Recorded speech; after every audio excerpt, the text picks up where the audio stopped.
வணக்கம் நண்பர்களே, மறுபடியும் கலந்துரையாடலில் இணைந்து கொள்கின்றோம். என்று பேச இருக்கின்ற விஷயம் இசையும் அரசியலும் தொடர்பில், குறிப்பாக கிளிநொச்சியைச் சேர்ந்த சங்கீதன், பொப்பிசை பாடகர், துள்ளிசை பாடகர், சொல்லிசை பாடகர் சங்கீதன் கைது செய்யப்பட்டது ஒரு மிக சட்டவிரோதமான நடவடிக்கை.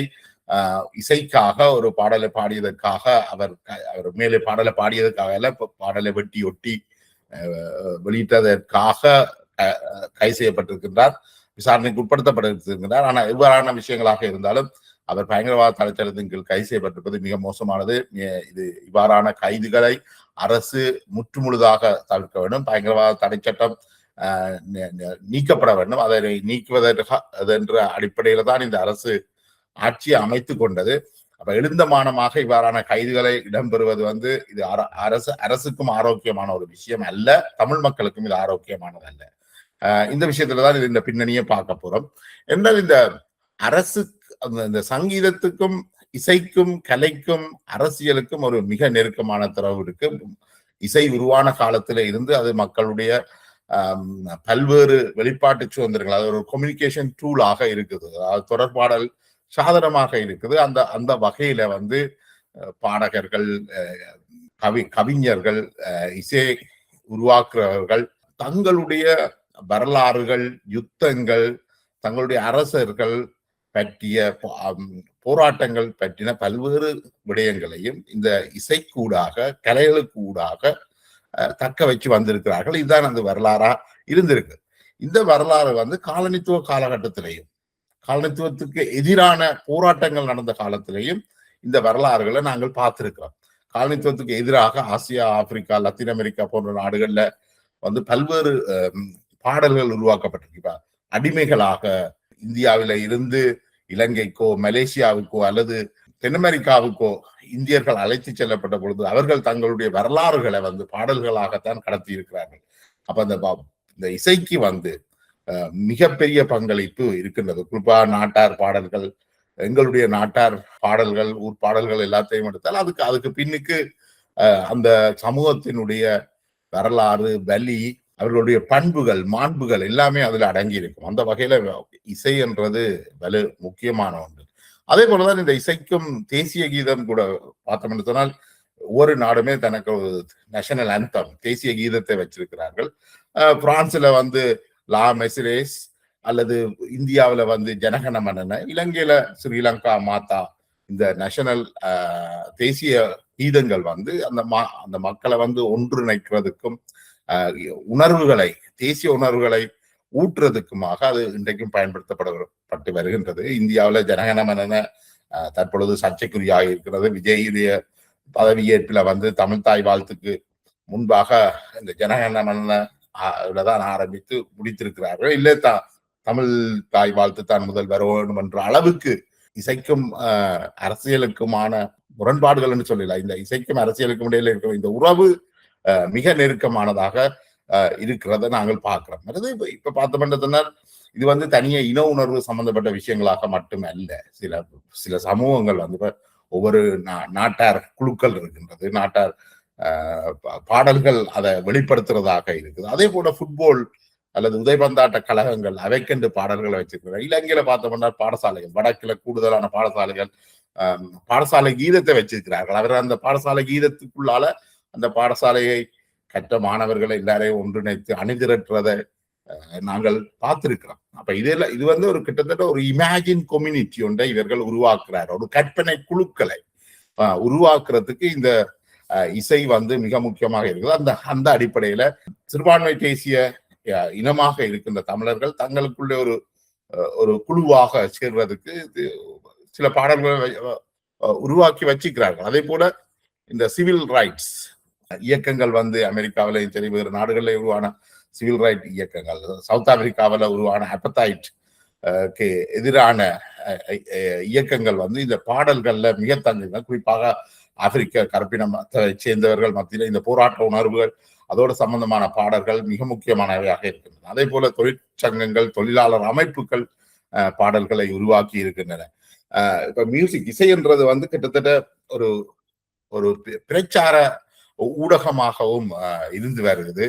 அது இன உணர்வுகளை, சமூக உணர்வுகளை உருவாக்குறதாக இருக்குது. இதுக்கு அரசும் அரசுக்கு எதிரானவர்களும் கூட இந்த இசையை பயன்படுத்தி வருகின்றதை நாங்கள் பெருமளவுல பார்த்திருக்கின்றோம். இசை மொழியை அடிப்படையாக கொண்டு மொழி கலாச்சார பின்னணியோட வரும் சில நாட்டார் இலக்கியங்கள் பாடல்களாக வருகின்றது. அது பல்வேறு தளங்களையும் இந்த இசை சேர்ந்திருக்கிறத காண்றோம். அப்ப இலங்கை பல்வேறு சமூகங்களை கொண்ட ஒரு சமூகம், ஒரு பன்மைத்துவ சமூகம். இலங்கை மட்டுமல்ல, இந்த தமிழ் சமூகமும் ஒரு பன்மைத்துவ சமூகம். அதுக்குள்ள அவரவர்களுக்கென்ற ஒரு பிரிவினை அவரவருக்கென்று ஒரு கற்பனைவாத குழுக்கள் இருக்குது. அவை அதற்கான பாடல்களை இசைச்சிருக்கிறோம். மலையத்துக்கு போனா அதுக்கென்று ஒரு இசை பாரம்பரியம் இருக்குது. அதுக்காக அவர்கள் தங்களுடைய இலங்கைக்கு கொண்டு வரப்பட்ட முறை அந்த மலையகத்துல கடந்த 200 ஆண்டுகளாக அவர்கள் பட்ட கஷ்டங்கள், துன்பங்கள் இதையெல்லாம் வெளிப்படுத்துற வகையில அவர்களுடைய இசை அமைஞ்சிருக்கும். அதே போல முஸ்லீம் சமூகத்துக்கு ஒரு பாரிய வரலாற்று பின்னணி இருக்குது. அவர்கள் அதை வெளிப்படுத்துற வகையில அவர்களும் தமிழர்களாக தமிழையே பேசுறதால அதை வெளிப்படுத்துற பின்னணிகள் இருக்கும். அதே மாதிரி சிங்கள மக்கள் மத்தியிலையும் இந்த நாட்டார் இலக்கியங்கள், அவர்களுக்கான இசை போன்ற அம்சங்கள் கணக்க காணப்படுது. குறிப்பாக இந்த பொப்பிசை பாடல்கள் பெரும்பாலும் தமிழ் பாடல்கள் கூட சிங்களத்தை தழுவி வந்திருக்கின்றன. தமிழ் பொப்பிசை பாடல்களையும் அது உருவாக்கி இருக்கின்றது. இசைக்கும் போராட்டத்துக்கும் புரட்சிக்கும் விடுதலைக்கும் மிக நெருங்கிய உறவு இருக்கு. ஆனா அதுக்கு அப்பாலையும் அது இருக்குது. அது கழகங்கள், விளையாட்டு கழகங்கள், ஊர்கள், பள்ளிக்கூடங்கள் என்று இந்த இசை ஒருத்தர் தொடர்புபடுத்தி வச்சிருக்கின்றது. இந்த இசைக்கு இதுல இருக்கிற முக்கிய விஷயம் என்னென்றால், அது ஒன்று மக்களை அணிதிரட்டுறதுக்கு பயன்படுத்தப்படுது. அடுத்தது அது ஒரு தோளோடு தோள் கொடுக்கின்ற தன்மையை உருவாக்குது. அரசியல் கருத்துக்களை பாதிக்கப்படுது. மற்றது அது அந்த அரசியல் கருத்துக்கள் அந்த வரலாற்று கதைகளை அல்லது வரலாற்று நிகழ்வுகளை எங்களுடைய மனதில் ஆழ பதிக்கிறதுக்கு அது உதவுது. அடுத்தது ஆட்சியாளர்களை, அதிகாரத்தில் உள்ளவர்களை சேலஞ்ச் பண்றதாக, அதாவது சவால் விடுவதாக அமைந்திருக்கு. இப்ப நாட்டார் இலக்கியங்கள் எல்லாம் அன்றைக்கு இருந்த இந்த சாதிய மேலாண்மைகளுக்கு எதிராக எல்லாம் குரல் எழுப்புவதாக எல்லாம் அமைந்திருக்கின்றது. அரசும் இந்த பாடல்களை பயன்படுத்துது தன்னுடைய ஆட்சி அதிகாரத்தை நிலைப்படுத்துறதுக்கு. இப்ப தேசிய கீதம் எல்லாம் அதுக்காக தான் அது பயன்படுத்தப்படுகிறது. அதே போல சில பாடல்கள் இன உணர்வுகளை, இன மீள் உறவுகளை புதுப்பிக்கிறதுக்கு உதவுறதாகவும் இருக்கின்றது. அது தேசிய கீதங்கள் அந்த வகையில பயன்படுத்தப்படுவதையும் பார்த்திருக்கிறோம். அப்ப இந்த இசைக்கும் அரசியலுக்குமான பின்னணி அது மிக இரண்டரை கலந்து இருக்குது. அது இன்றைக்கு நேற்றல்ல, அது இசை உருவான காலத்தில இருந்தே அதை நாங்கள் பார்க்கிறோம். இசைக்கு பல்வேறு தேவைகளும் இருக்குது. இப்ப நாங்கள் சங்கீதனுடைய கைதுக்கு வருவோம் என்று சொன்னால், இந்த கைதுன்ற பின்னணி என்ன சொல்கிறார்கள்னா, சங்கீதன் ஒரு பொப்பிசை பாடகர் அல்லது மெல்லிசை பாடகர், ரட்பாடகர் என்னவாகவும் இருக்கலாம். அவர் பாடல்கள் வெளியிட்டிருக்கிறார். அவர் பாடின ஒரு பாடல்ல விடுதலை புலிகளுடைய பாடல் இடைச்செருகப்பட்டு பாடப்பட்டிருக்குது. அதுல இருந்துதான் இந்த பிரச்சனை எழுகுது. அவருடைய பாடல்ல இந்த பிரச்சனையை இடைச்செருகியது யார் என்றது இதுதான் இப்ப விசாரணைக்கு உட்படுத்தப்பட்டிருக்கேன்னு நினைக்கிறேன். இடைச்செருகப்பட்டிருக்கா இல்லையா, அதை சங்கீதம் தான் இடைச்செருகிறாரா, இந்த கேள்விகளுக்கு எல்லாம் அப்பால இது ஒரு கைது செய்யப்பட வேண்டியதற்கான ஒரு விடயமே அல்ல. அதாவது இதுல பயங்கரவாதத்தை தடை சட்டத்தை பயன்படுத்தியது மிக தவறு. அந்த அடிப்படையில தான் இதை நாங்கள் முதல்ல பார்க்க வேண்டும். அதுக்கு இப்ப இதுக்கு அப்பால சங்கீதன் யார் என்று சொன்னால், சங்கீதனுக்கு முதல் விடுதலை புலிகள் ஒரு 50 ஆண்டு காலத்தை தங்களுக்குள்ள வச்சிருந்திருக்கிறார்கள். அந்த 50 ஆண்டு காலத்துல அதுல 30 ஆண்டுகள் வரைக்கும் அவர்கள் ஒரு வகை அதிகாரத்தை செலுத்தி இருக்கிறார்கள். அந்த ஆண்டு காலத்துல அவர்கள் தங்களை பிரபாகரன் தன்னை போற்றுவதற்கான பல பாடல்களையும் கலை படைப்புகளையும் படைத்திருக்கிறார். அதே போல பிரபாகரனை சுற்றி இருப்பவர்கள் பிரபாகரனை நோக்கி அவரை ஒரு கடவுளாக போற்றுகின்ற பாடல்களை உருவாக்கி இருக்கிறார்கள். அதையொட்டி அவர்களுடைய சாகசங்கள், இராணுவ யுத்தங்கள், சண்டைகள், இதுகளை பாடல்களாக உருவாக்கி தங்களுடைய எதிரிகளை தாக்குறதுக்காகவும் அவர்கள் பல பாடல்களை உருவாக்கி இருக்கிறார்கள். அவர்கள் கிட்டத்தட்ட தங்களை ஒரு தமிழ் மக்களுடைய விடுதலை போராளிகளாக அவர்கள் சித்தரித்துக் கொண்டாலும் அவர்கள் உலக அளவுல அவர்கள் அவ்வாறான ஒரு வரவேற்பை பெற்றிருக்கிற உலகம் முழுக்க விடுதலை புலிகள் பயங்கரவாத அமைப்பாக தடை செய்யப்பட்டிருக்கின்றது. அதோட மட்டுமில்லாமல் பல்வேறு பயங்கரவாத நடவடிக்கைகளையும் அவர்கள் ஈடுபட்டிருக்கிறார்கள். மனித விரோதமான பல நடவடிக்கைகளில் ஈடுபட்டிருக்கிறார்கள். துரையப்பாவினுடைய கொலையில இருந்து பிரபாகரன் ஒரு தொடர் கொலையாளியாகத்தான் தன்னுடைய நீண்ட பயணத்தை மேற்கொண்டிருக்கிறார். பல நூற்றுக்கணக்கான ஆயிரக்கணக்கான மக்கள் விடுதலை புலிகளால் கொல்லப்பட்டிருக்கிறார்கள். கவிஞர்கள், இசையை உருவாக்கியவர்கள், செல்வி, சிவராமணி போன்றவர்கள், அறிவியல் மேதைகள், ரஜினிதர் மற்றும் பேராசிரியர்கள், அடுத்தது எழுத்தாளர்கள், ஊடகவியலாளர்கள், யாரும் விதிவிலக்கு அல்ல, நிராயுத பாணிகளாக இருந்தவர்கள் கொல்லப்பட்டிருக்கிறார்கள். அதனால விடுதலை புலிகள் சர்வதேச அளவில் பயங்கரவாதிகளாக தடை செய்யப்பட்டிருக்கிறார்கள். அப்ப இந்த அடிப்படையில மறுத்து இந்தியாவுக்குள்ள போனோம்னா ஒரு பிரதமர் படுகொலை செய்யப்பட்டிருக்கிறார். ஏனைய விடுதலை போராட்டங்கள் விடுதலைக்காக போராட வந்த அத்தனை பேரையும் விடுதலை புலிகள் மிக மோசமான முறையில படுகொலை செய்து அவர்களுடைய உரிமையை பறித்திருக்கிறார்கள். அதுக்கு பிறகு தாங்கள் ஒரு மாஃபியா இயக்கமாகவே அவர்கள் கட்டமைச்சு கொண்டார்கள். அந்த இயக்கத்துக்கென்ற ஒரு பாடல்கள் இதுகள் எல்லாம் உருவாக்கப்பட்டிருக்கிறது. தங்களுடைய எதிரிகளுக்கு எதிராகவும் அவர்கள் பல பாடல்களை உருவாக்கி இருக்கிறார். அப்ப இந்த பின்னணியில தான் பார்க்கணும். இது ஒன்றும் ஒரு விடுதலை போராட்டம் நடந்ததோ அல்லது எல்லாம் ஒரு புரட்சிகரமான பாடல்களோ புரட்சிகர தன்மை கொண்டவை கொண்டதுன்னா அதுக்கான பேச்சுக்கே இடம் கிடையாது. அவர்கள் பல்வேறு குற்றச்சாட்டு அதுல இப்ப பாசிசத்தை பலர் பாசிசவாதிகள் என்றே விமர்சிக்கிறார்கள். விடுதலை புலிகள் ஒரு ஹிட்லருக்கு ஒரு அமைப்பாகவே பலர் விமர்சிக்கிறார்கள். எனக்கு அதுல பெரிய உடன்பாடு இல்லை. ஆனா அதுக்கான தன்மைகள் அவர்கள்ட்ட இருந்திருக்குன்றதை மறக்கிறதுக்கு இல்லை. அப்ப இந்த அடிப்படையில அவர்களுடைய பாடல்களோ விடுதலை புலிகள் உருவாக்கின பாடல்களோ அது ஒரு குழு சார்ந்த புலிகள் என்ற ஒரு குழு வெள்ளாடித்துறையை தளமாக கொண்ட ஒரு குழு சார்ந்த ஒரு பாடல்களாகத்தான்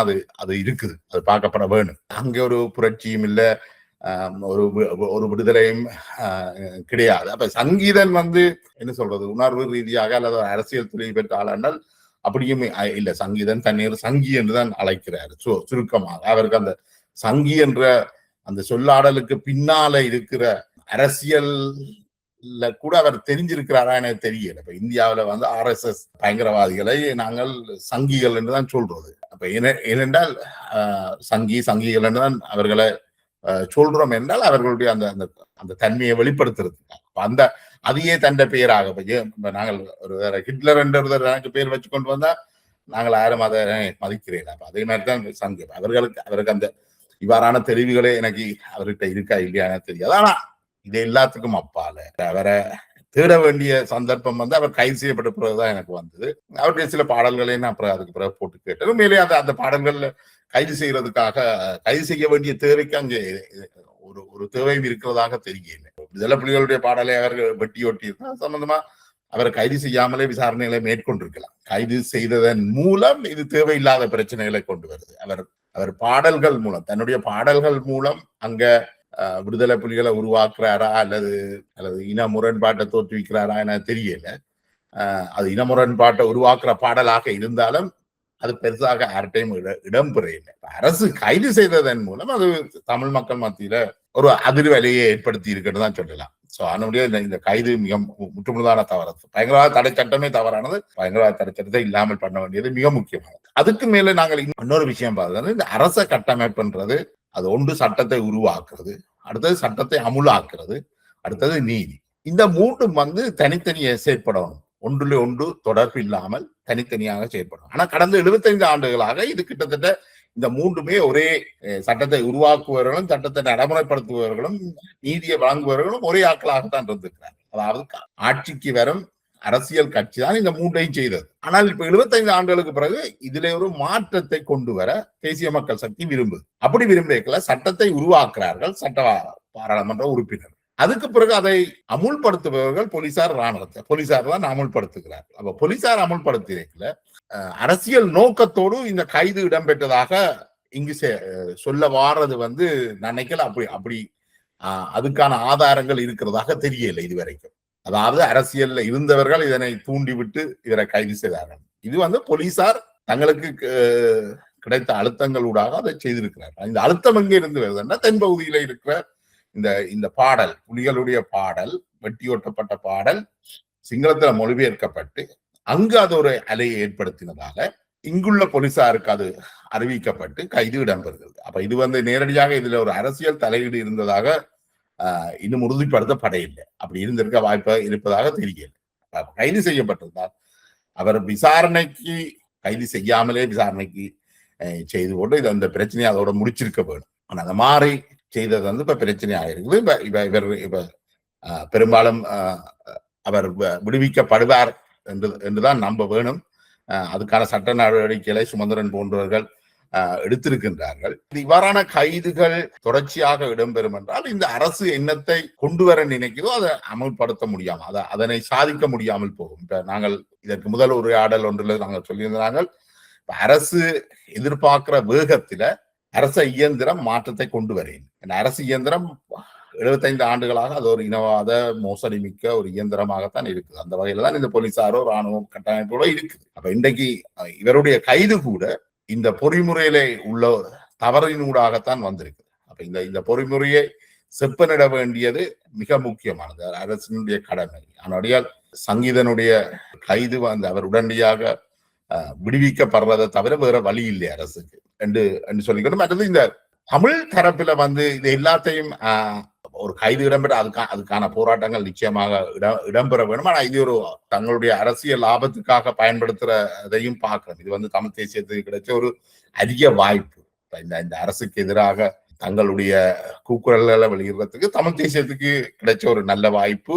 இந்த வாய்ப்பை இந்த அரசு இவர்களுக்கு வழங்கி இருக்க கூடாது. மேலே கைது செய்தது அடிப்படையில தவிர இந்த கைது விட்டிருக்கோம், உடனடியாக விடுதலை செய்யப்பட்டிருக்கோம். அரசுக்கு ஒரு பிரச்சனை இருக்கு, இந்த இவரை உடனடியாக விடுதலை செய்கின்ற பொழுது தென்பகுதியில இதுக்கான கேள்விகள் எழுந்தும். அப்ப இதை அரசு வந்து தம் மக்களை அரசியல் மயப்படுத்த வேண்டிய தேவை ஒன்று இருக்கு அரசுக்கு. அதனூடாகத்தான் இலங்கையிலே ஒரு ஒரு சுமூகமான ஒரு அரசியல் கலாச்சாரத்தை உருவாக்க முடியும். தமிழ் பகுதியிலையும் சரி, சிங்கள பகுதியிலையும் சரி.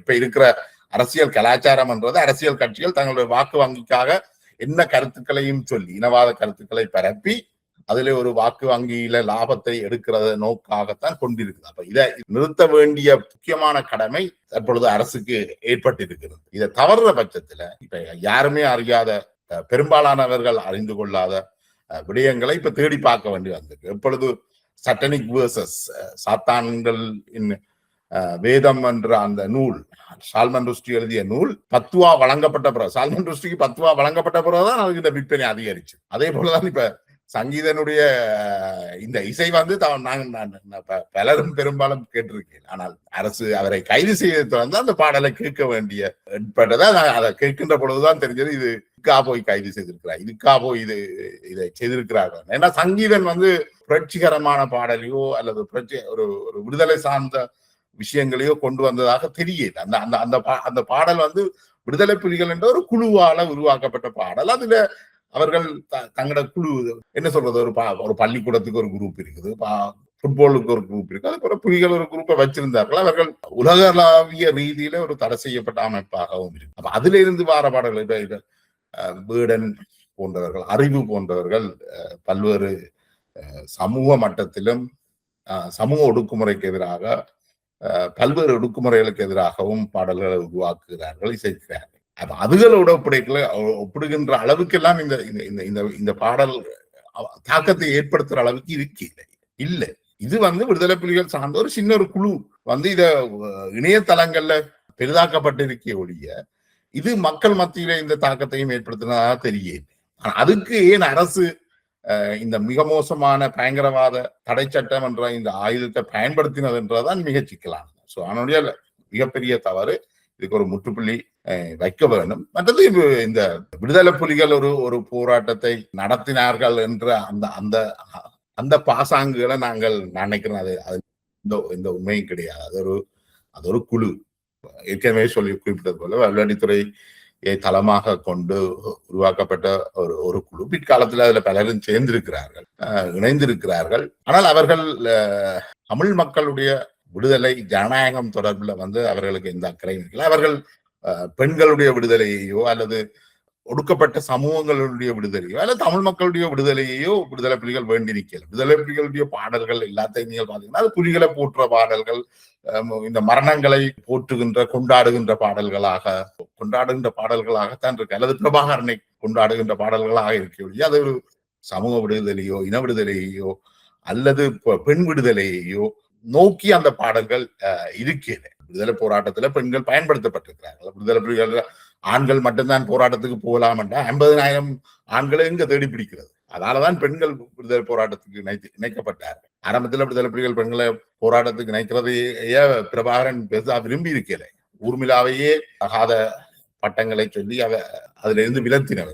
அதுக்கு பிறகு அவர் இபிஆர்ல போன்ற அமைப்புகள் பெண்களை உள்வாங்கின பொழுது அதை அவர்களை ஏற்றுக்கொள்ள பிறகு தங்களுக்கு ஆக்கள் காணாதன்றதுக்காக பெண்களை சேர்த்தார்கள். பெண்களுக்கு எந்த பதவியும் அங்க கொடுக்கவில்லை. மகளிர் படையணிக்க அவர் தலைமை தாங்கலாமே ஒரு அரசியல் துறைக்கோ ஏனைய பொதுத்துறைகளுக்கோ பெண்களை தலைமை தாங்கி அங்க ஒரு பெண் விடுதலை நோக்கி ஒன்றும் செய்யல. பெண்கள் பயன்படுத்தப்பட்டார். அதாவது வீடு குறைக்கிறது சமைக்கிறதுக்கு பதிலாக அவர் களமுனைக்கு அனுப்பப்பட்டிருக்கிறார்கள். அவ்வளவுதான். சமூக ஒடுக்குமுறை என்று பார்த்தோம்னா இந்த சாதி போன்ற விடயங்கள்ல விடுதலை புலிகள் அதை இல்லாமல் செய்யறதுக்கு ஒன்றும் செய்யல. சாதி கதைக்க விட சாதி சார்ந்து ஆன நடவடிக்கைகளை செய்ய விடையிலே ஒழிய பார்த்தோம்னா தமிழ் செல்வனே சந்தோஷமாக இருந்தார்ன்னு சொல்லல. திருமணம் செய்து கொண்டது எல்லா விடுதலை புலிகளுடைய தளபதிகளும் பெரும்பாலும் திருமணம் செய்து கொண்டது அவர்களிடம் பார்க்க உயர்மட்ட சாதியை சேர்ந்தவர்களை தான் திருமணம் செய்திருக்கிறார்கள். ஆனால் அவர்கள் அதுல சந்தோஷமா இருந்தார்களாண்டா அதுவும் கேள்விக்குறி. என்னால் அது அந்த சாதிய முறை அவர்களை விடையில சந்தோஷமா இருக்கிறது. அங்க ஒரு சிந்தனை மாற்றம் வரையில. எப்படி இலங்கை அரசாங்கம் இன்றைக்கு ஜேவிபி வந்தாலும் அங்க இருக்கிற பொறிமுறை மாறையில. அதை அவர்கள் பழைய இனவாத லஞ்ச ஊழல் மோசடியான சிந்தனை முறையில தான் அந்த அரச பொறிமுறை இருக்கு. அதே மாதிரிதான் விடுதலை புலிகள் பெருமென்றால் சாதி கூடாதுன்னு நினைச்சிருப்பினோம். ஆனால் அங்கே ஒரு சிந்தனை மாற்றத்தை ஏற்படுத்துறதுக்கு விடுதலை புலிகளுக்கு அரசியல் இருக்கிறது. விடுதலை புலிகள் ஒரு நாளும் தமிழ் மக்களுக்கு அரசியல போதிக்கல அல்லது கற்பிக்கல. அது அவர்களுக்கும் தெரியாது, தெரிஞ்சு கொள்ளவும் விரும்பல. அந்த அடிப்படையில தான் அதை நாங்கள் பார்க்கணும். அதுக்கு பிறகு இது ஒரு விடுதலை போராட்டம் இல்லை. இது ஒரு அதிகாரத்துக்கான பிரபாகரன் தன்னுடைய தலைமையை தக்க வைக்கிறதுக்காக மேற்கொண்ட ஒரு போராட்டம். அதுல அங்க தமிழ் மக்களுக்கு அதிகாரம் வேணும், தமிழ் மக்களுக்கு விடுதலை வேணும் இல்லை. அதுகின்ற பேர்ல தமிழ் மக்களின் பெயரில் தமிழ் மக்களுக்கு விடுதலை என்ற பெயரில் விடுதலை புலிகள் பிரபாகரன் தனக்கு அதிகாரத்தை தக்க வைக்கிறதுக்காகத்தான் அந்த போராட்டம் நடந்தது. அதனாலதான் அவர் தனக்கு சரிசமனாக வரக்கூடிய அனைத்து தலைவர்களையும் படுகொலை செய்தார். இலங்கையில இருக்கிற முக்கிய அரசியல் தலைவர்களை இலங்கை அரசு படுகொலை செய்யல. அது பத்மநாபாவா இருக்கலாம், ஸ்ரீசபாடனமாக இருக்கலாம், அல்லது அறிவுஜீவிகளான ரஜினி திருநகம் போன்றவர்களாக இருக்கலாம், ஊடகவியலாளர்களாக இருக்கலாம், அமுதலிங்கம் போன்ற அரசியல் தலைவராக இருக்கலாம், எல்லாரையும் நீலன் திருச்செல்வமாக இருக்கலாம், எல்லாரையும் படுகொலை செய்தது விடுதலை புலிகள். இலங்கை அரசாங்கம் இவர்கள் எல்லாருமே தமிழ் தேசியம். விடுதலை புலிகள் பார்த்தா விடுதலை புலிகளும் தமிழ் தேசியம் தான் காய்ச்சி. விடுதலை புலிகளால படுகொலை செய்யப்பட்டவர்களும் தமிழ் தேசியத்தை காய்ச்சிருக்கிறார்கள். அப்ப அங்க தமிழர்களுக்காக அங்கே இன்னொரு விடுதலை புலி உறுப்பினர் ஆண்மையில கதை கேட்க சொன்னார். தன்னுடைய அம்மா தன்னிட்ட வாங்கின சத்தியம் என்னென்றால் நீ இன்னொரு தமிழனை கொல்லக்கூடாது.